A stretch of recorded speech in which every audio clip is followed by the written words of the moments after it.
Z. We use Z for atomic number, and atomic number is nothing but number of proton, and for mass number we use symbol A, and mass number is number of, not mass of. Name is mass number, but it's not actually mass.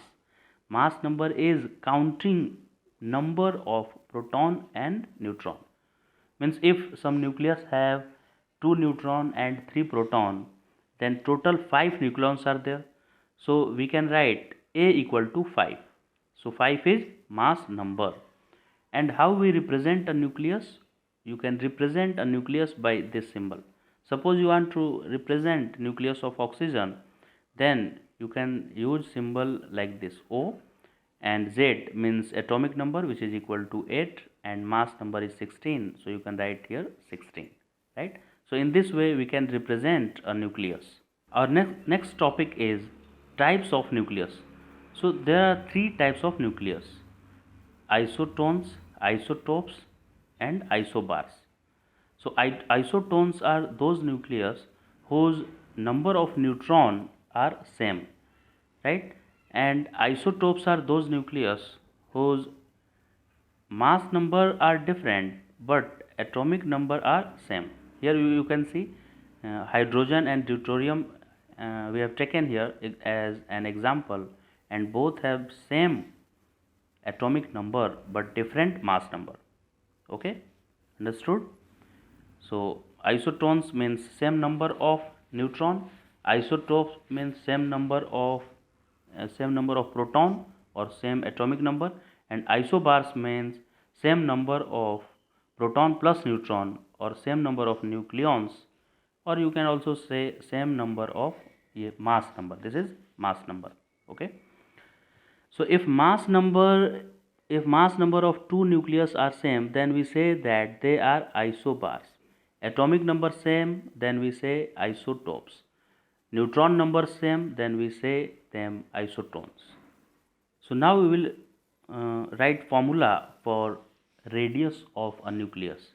So general formula for finding radius of a nucleus is R equal to R naught a to the power 1 by 3. Here R naught is a constant and its value is 1.2 into 10 to the power minus 15 meter, and 10 to the power minus 15 meter is also known as Fermi.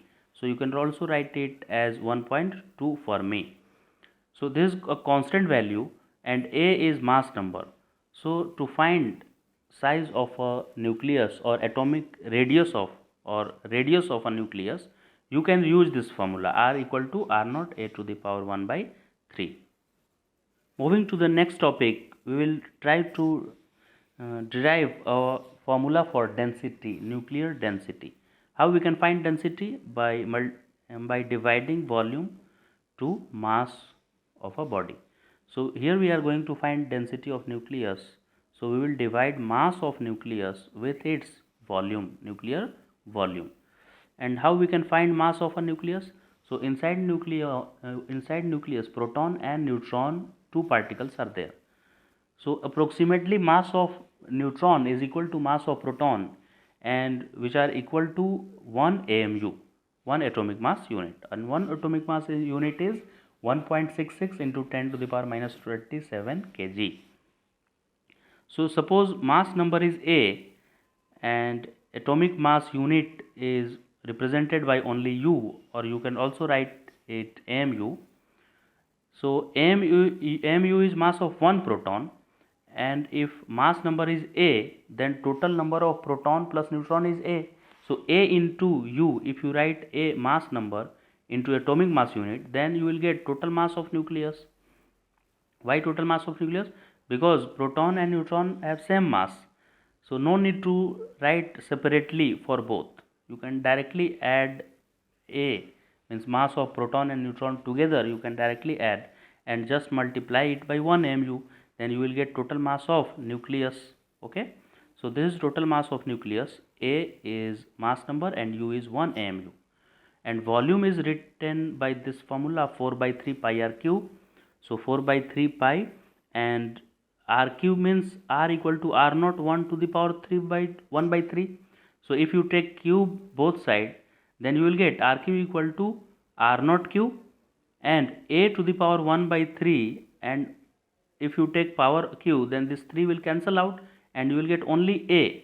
So here only a will be there. There will be no power 2 or power 1 by 3 of this a. So this a is going to cancel with this one, and we all know 1 AMU is 1.66 10 to the power minus 27.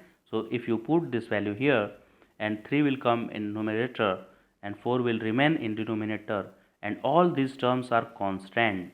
So by simplifying this term, you will get density of nucleus as 2.3 into 10 to the power minus 17 kg per meter cube. If you see it carefully, you will find that this term is independent from A and Z, means mass number and atomic number. So we can say that all nucleus are of same density. Different nucleus may have different number of protons and neutrons, but if proton and neutron number are more, then their size, nuclear size will also be more, and their density will maintain this same value, constant value, 2.3 into 10 to the power 17 kg per meter cube. Next topic of this chapter, nuclear physics, is how nucleons are stable inside a nucleus, because proton repel another proton and neutron does not exert any force on neutron, electrostatic force. They don't exert any electrostatic force. So these two proton, if they are repelling with electrostatic repulsion inside nucleus, proton, neutron are also there. So two proton will repel each other, and gravitational force is weakest force in nature. So that force cannot prevent this repulsive force. So finally this repulsion should lead out to remove these two proton from the nucleus. So there must be some another force apart from electrical and gravitational force, which must be acting inside the nucleus, which is responsible for preventing these two proton from being separated at infinitely, right? So why these two proton are not going at infinity by electrostatic repulsion? Due to this nuclear force, which is also called strong nuclear force, and this strong nuclear force is 100 times stronger than electrostatic force. So electrostatic force is trying to repel these two proton and separate them infinitely, but this nuclear force is attracting these two proton. Actually this nuclear force is independent from charge. This force acts between two proton, one neutron, and also between two neutron, right? So this force, nuclear force, is responsible for binding all the particles inside nucleus. Which particle? Proton and neutron. This force is attractive as well as negative. If separation between two particles is between 0.5 Fermi to 1 Fermi, 0.5 Fermi to 1 Fermi, if this separation between two particles which are inside the nucleus lies in this range, then this strong nuclear force will be attractive in nature. But if two nucleons come closer than 0.5 Fermi, then nuclear force will start repelling that small particles. Okay, so nuclear force can be attractive as well as repulsive. So how will we know that whether a nucleus is stable or not? It all depends on ratio of proton and neutron.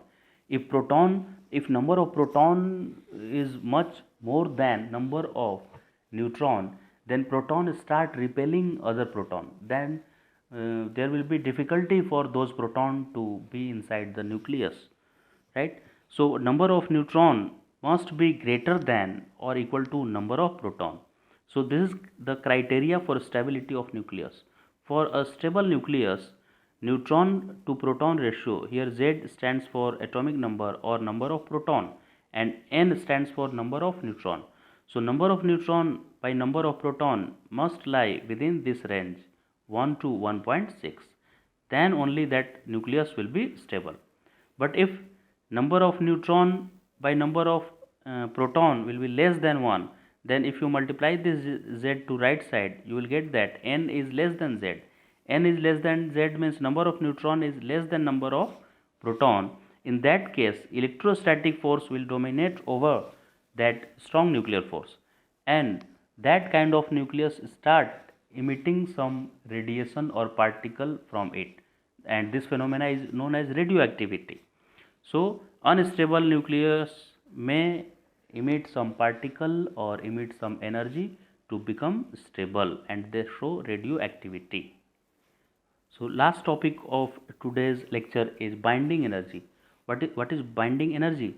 Binding energy is minimum energy required to break a nucleus, right? If you want to separate all the nucleons, proton, neutron, from the nucleus, if you want to put them at infinity from nuclear range, then you need to do some work or you need some energy. So how much that energy is called? That energy is named as binding energy. And how we find binding energy? We find binding energy by using Einstein mass energy equivalence relation, which is equal to mc square. So here m is mass defect. What is mass defect? Mass defect is difference in practical mass to theoretical mass. So here we have calculated mass defect in this bracket part. If Z is atomic number, then number of proton will be equal to Z, and if you multiply mass of one proton with number of proton, then you will get total mass of proton. So this term is total mass of proton, and A is mass number and Z is atomic number. So A minus Z is number of neutron, and if you multiply number of neutron with mass of one neutron, you will get total mass of all the neutrons present is inside the nucleus. So this term is mass of all proton and this term is mass of all neutron, and if you combine these two terms you will get total mass of nucleus, and this is theoretical value. If practically you try to find value of mass of a nucleus, you will get this m, and there is some difference between these two masses, practically calculated and theoretically calculated. This difference is known as mass defect, and by multiplying c square with this mass defect you will get binding energy. Got it? So students, that's all in this lecture. Thank you for watching this video. If you like this video, then please share it also with your friends.